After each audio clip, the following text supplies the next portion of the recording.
Right after I received my first initiation, I was able to hear my spiritual guides directly. And the first thing that they guided me to do was to look into the major arcana of the tarot deck.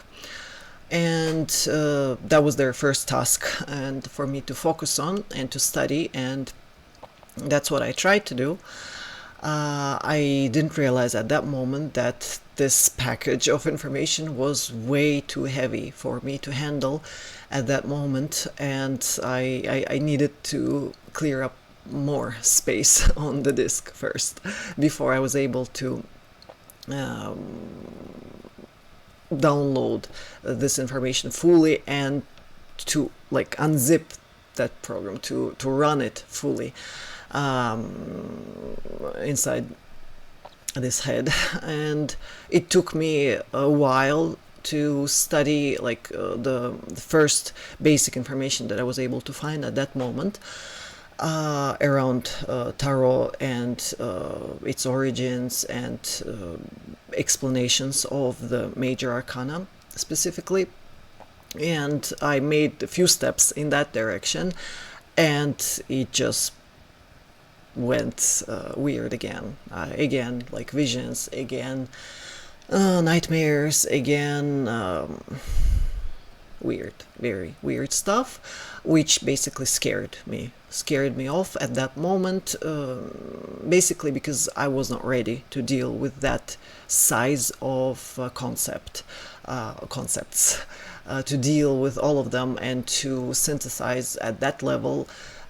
I didn't have the capacity to do that yet.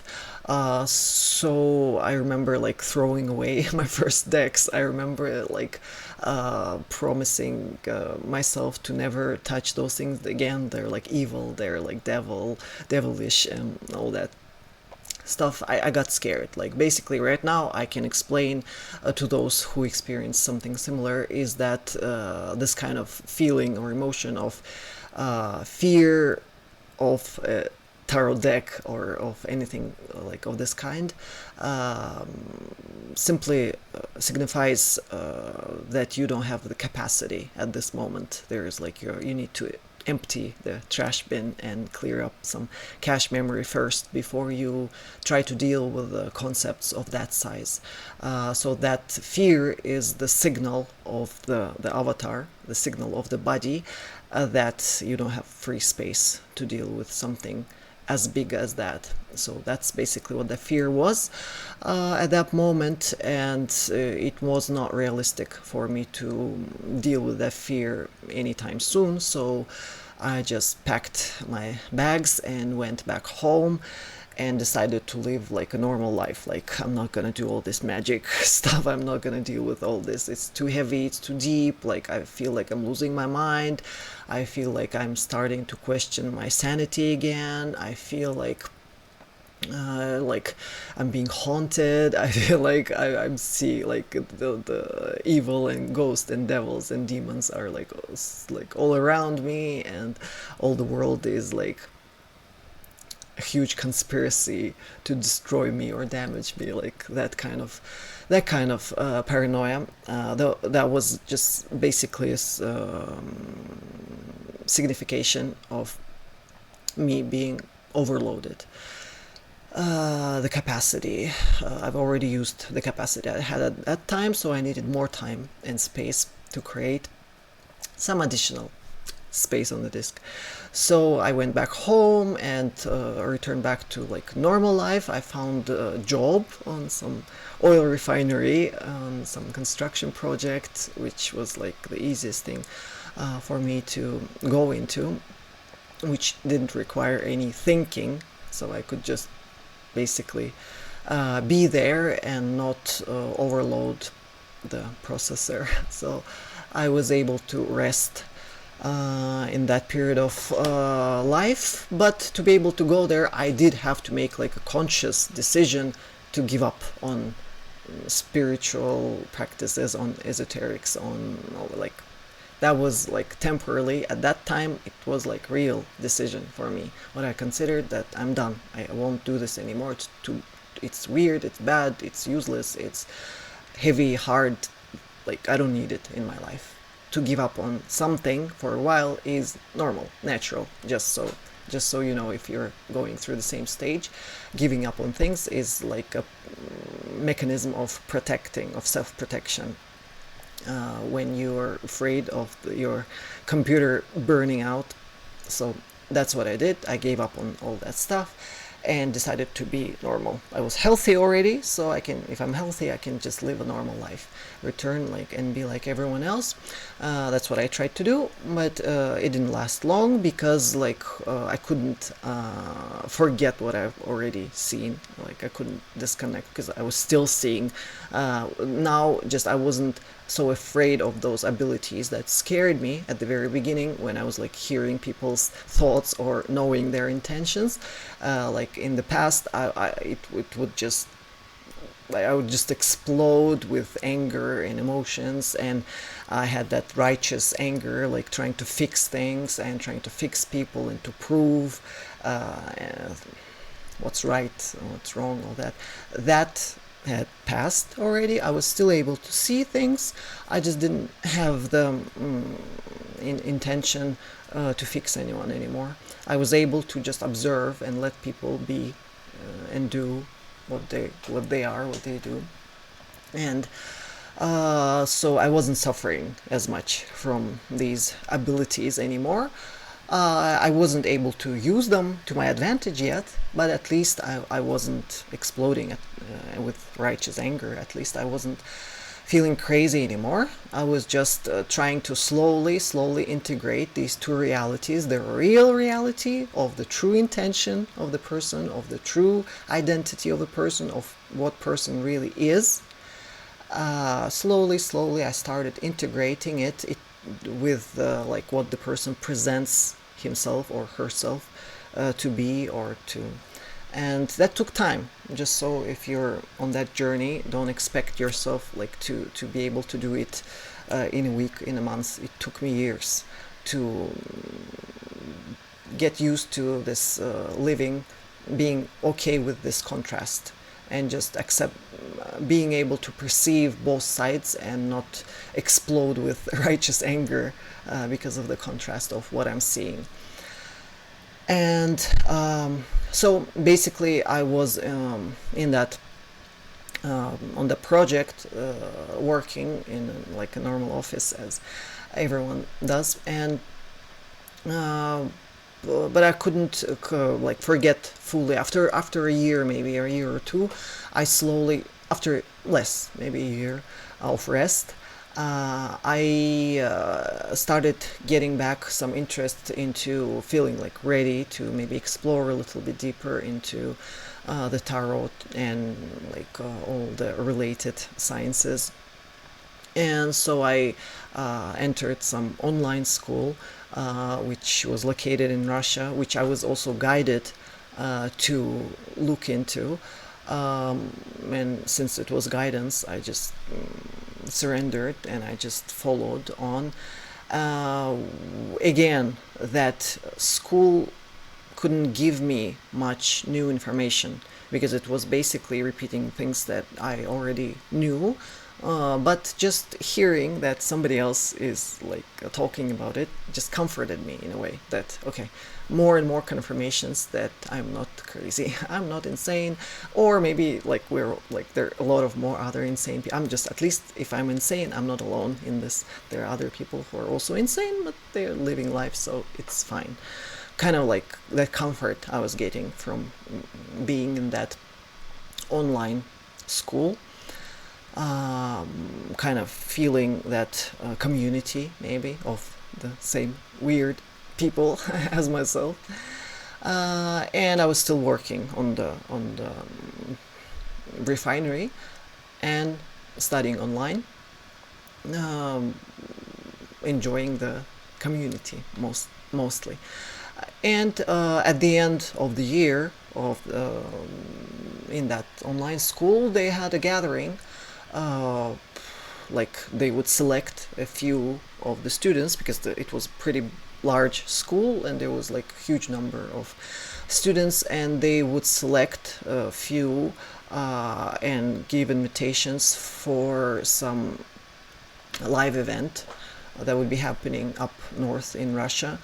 And I wasn't much into any live events or anything, but I was again guided to just send my send a letter, like a request that I would like to participate, and I was like chosen, which was weird to me because I wasn't really wishing or trying. It just happened, so I took it once again as like, okay, that's what has to happen. And so it's gonna be like some gathering in a forest, and I've never been to forest, just so just a side note.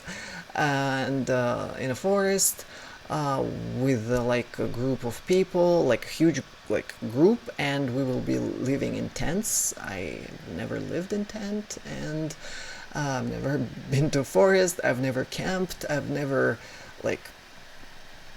But I was like, all right, okay. If I'm guided, they'll take care of it. I'll just surrender. Just guide me. I'm fine. Okay, where all that stuff is gonna come from?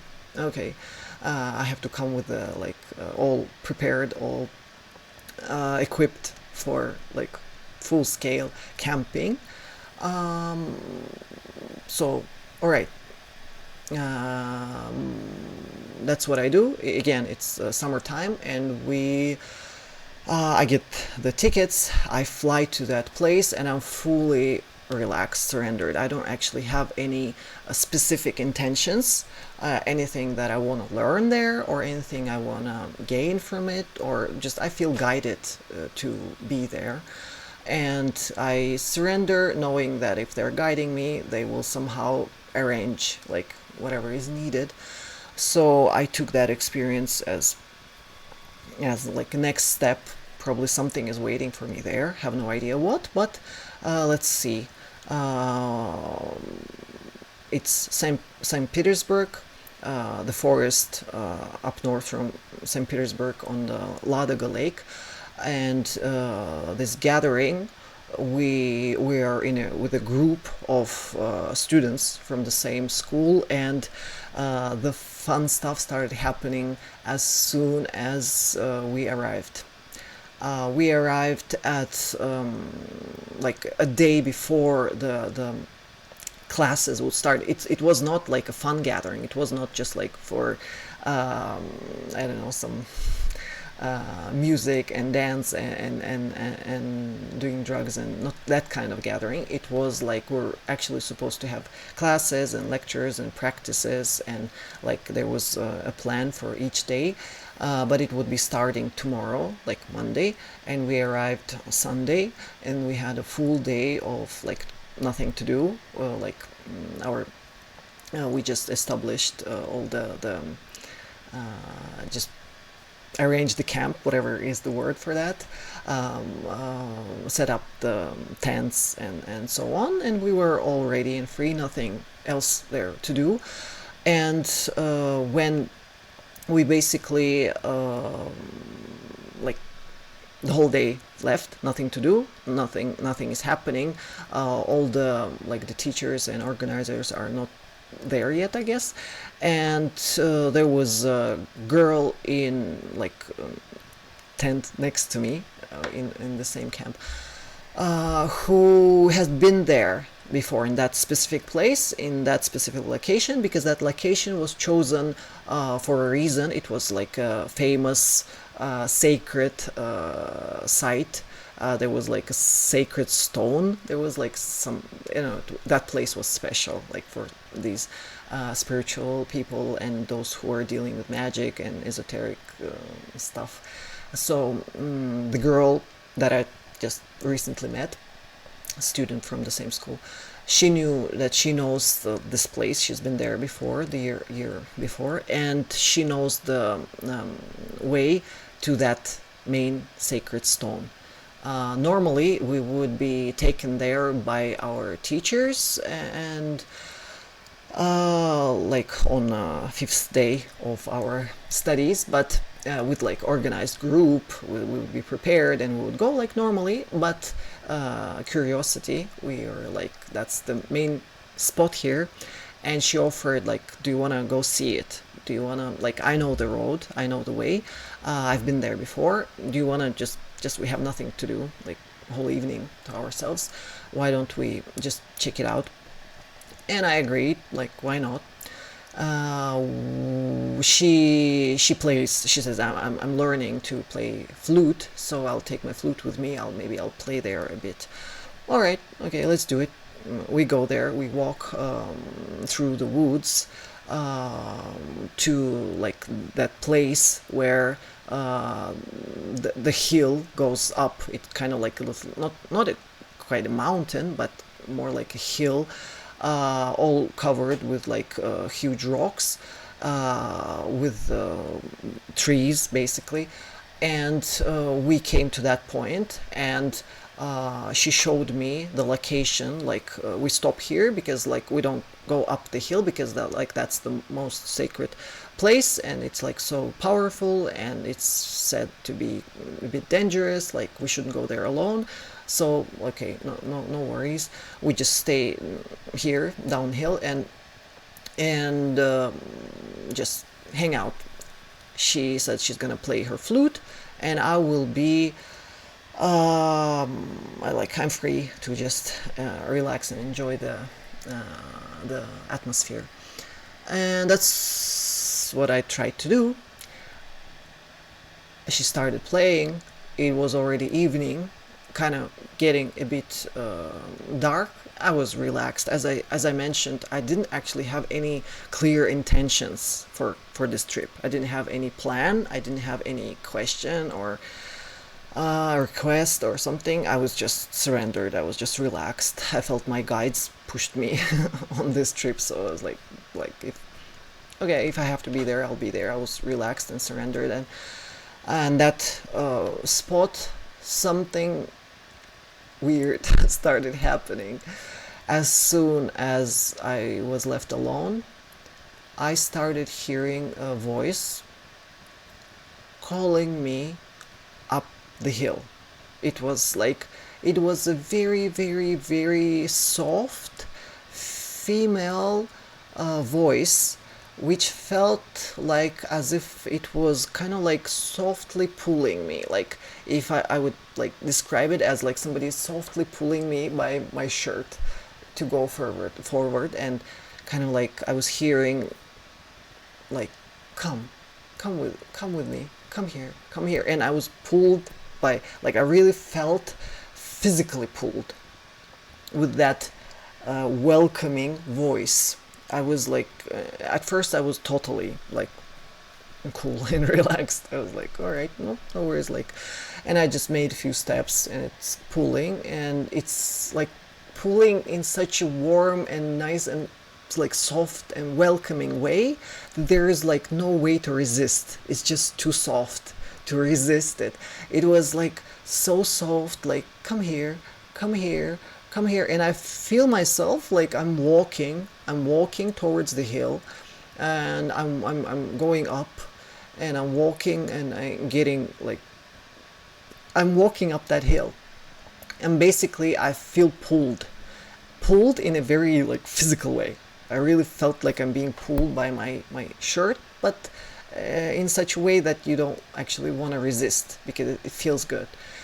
And after that, like, I clearly understand the expression when like there is description in all kinds of like old literature when they describe mermaids, how they call like in such a way that there is no way for the fishermen to resist. That's exactly how I felt being pulled. Like, it was so warm, so soft, so calm, so welcoming. Like, there's no pushing, there's no pulling. It was just like in softly inviting, that border between inviting and pulling. It was like impossible to resist. You just feel like you want to do it. You feel like it's your decision. Like, and the mermaids are, it's like exactly that's how it felt. And so I felt being pulled up, up, up. I'm on that hill already, and I see that main rock, that the key place that normally it's called like the most sacred spot there to which we will be taken later by our teachers. But I just keep walking. I keep walking like through the trees, and it just keeps pulling me. And after a while, I realized that I'm kind of getting like deep into the woods, and like I've never been in the forest before.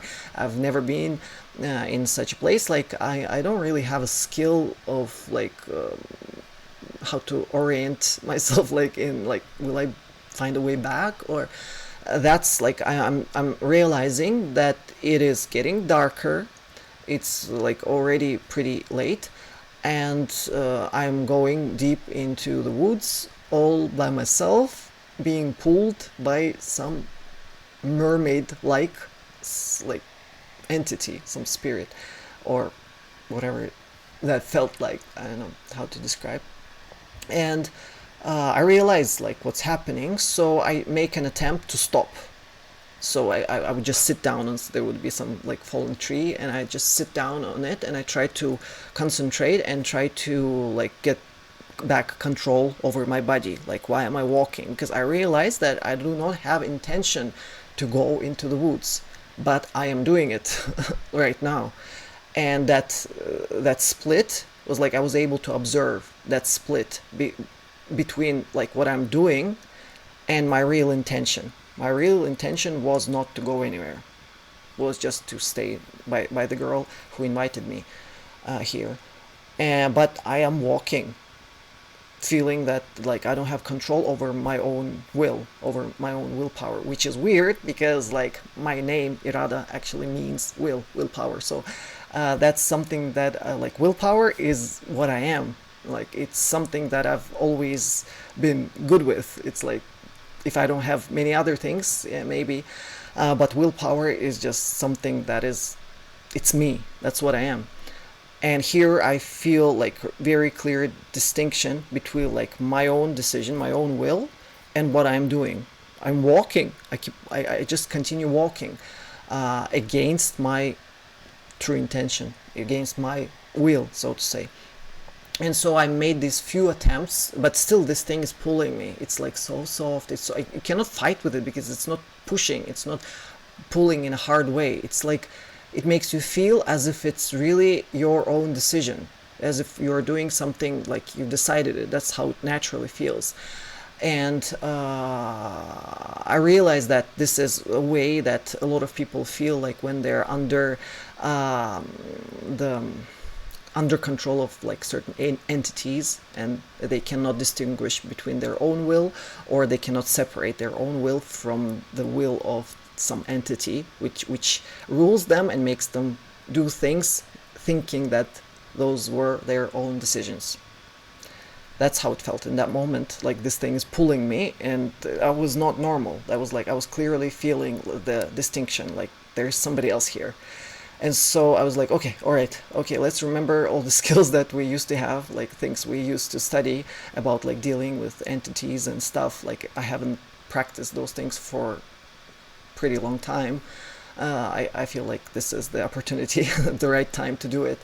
And so on one of those things, I felt like I'm losing control completely, and I almost like felt like crying because I didn't want to go too deeper, but I was going.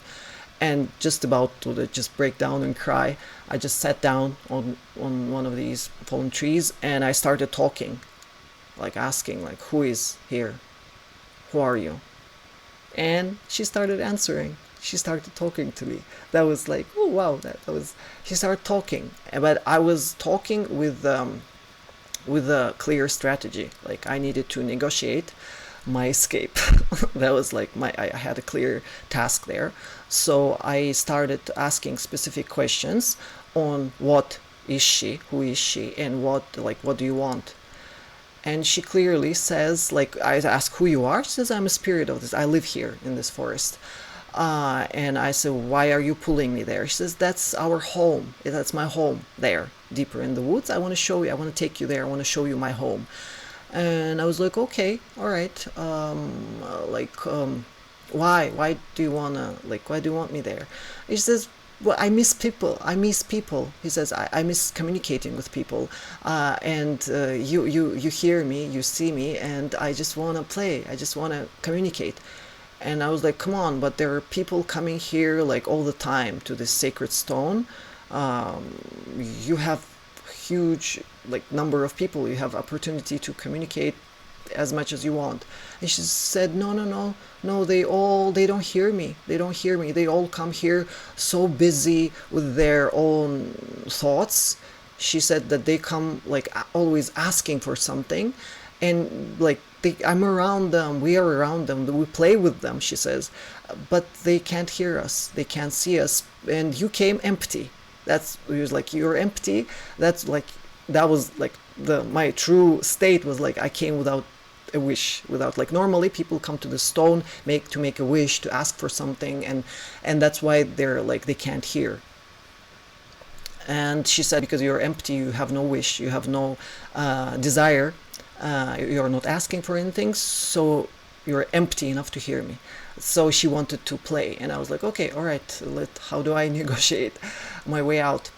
And what I asked her is like, all right, okay, I understand, yeah, you know what if we, but say, like, I don't really like feel comfortable here now.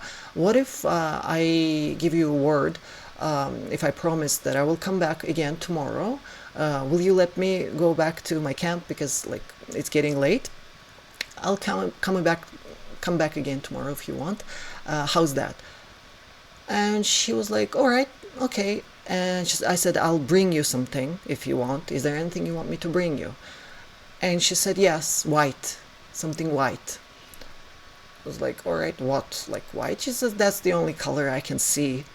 So anything white. And right away to my mind became like sugar, like candy, or like anything, like little white things that I was like, okay, white, I will bring you white sweet things. And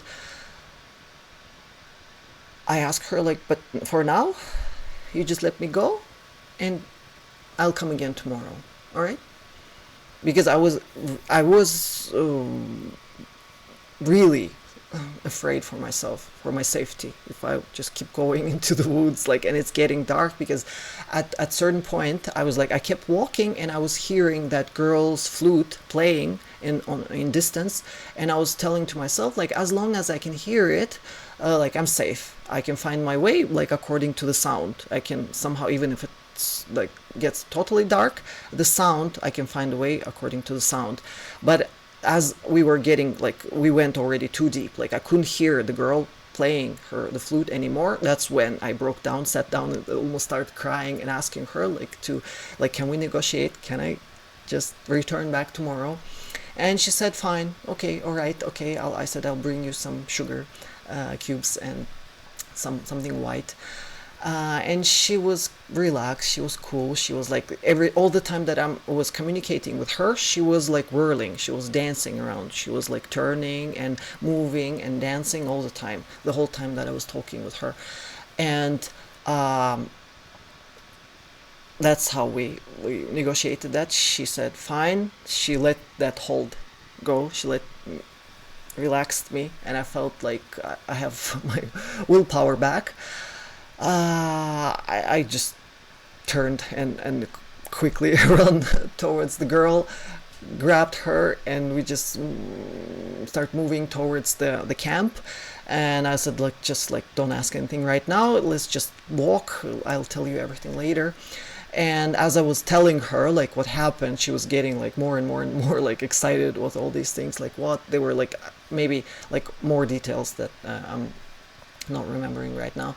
But I was going more and more and more with this whole story, and she got all excited. We came back to camp, and she started telling people. She, like, started telling her friends what happened. The friends told to other friends, and then that information reached the teachers and the people who were responsible for this whole gathering. And one of those people responsible was a shaman, who came and like killed all of my excitement about this experience, because he just like he was angry at us, like that it was against rules to go there alone to that place. And after he heard what happened, and he asked me he told me like basically if I would just get lost in the woods, it would be their responsibility. So like it was natural that they freaked out, and he made me promise that we're not going to go there, I'm not going to go there again without supervision, and I will wait till the day when we go there all together. And but I was like kind of feeling weird because I gave her a word. I promised her that I will come tomorrow, and now I have to promise this shaman that I'm not gonna go there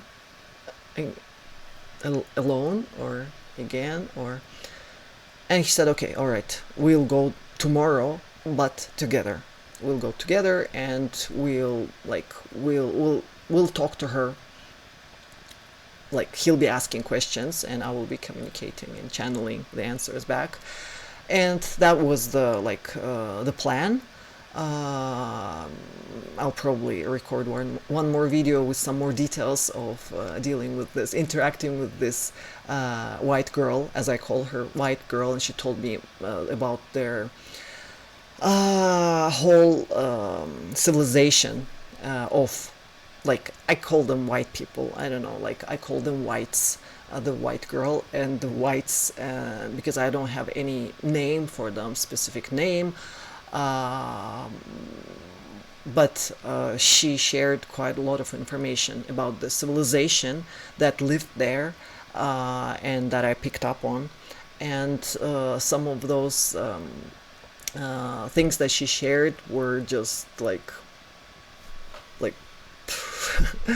they're like, I'm still solving some of those downloads that she gave me up there. So that was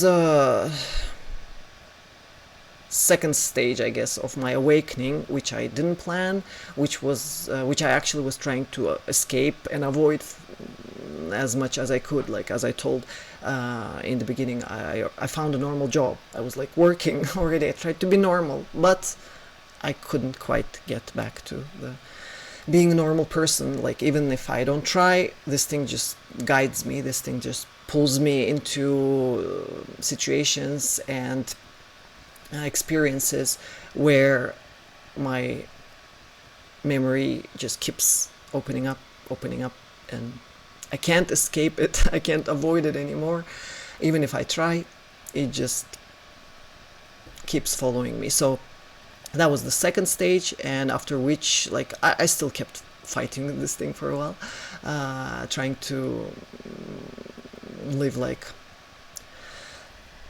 normal, but that was the second stage. So I guess I'll stop this video here, and if you want to know more about this specific experience, I guess I'll record a video about the girl, because like she's my favorite, this white girl that was dancing and that was sharing the information of her civilization and the level of consciousness that their civilization reached was just amazing. And that experience in the forest was also amazing all by itself. I'll talk about it again separately. See you all for now.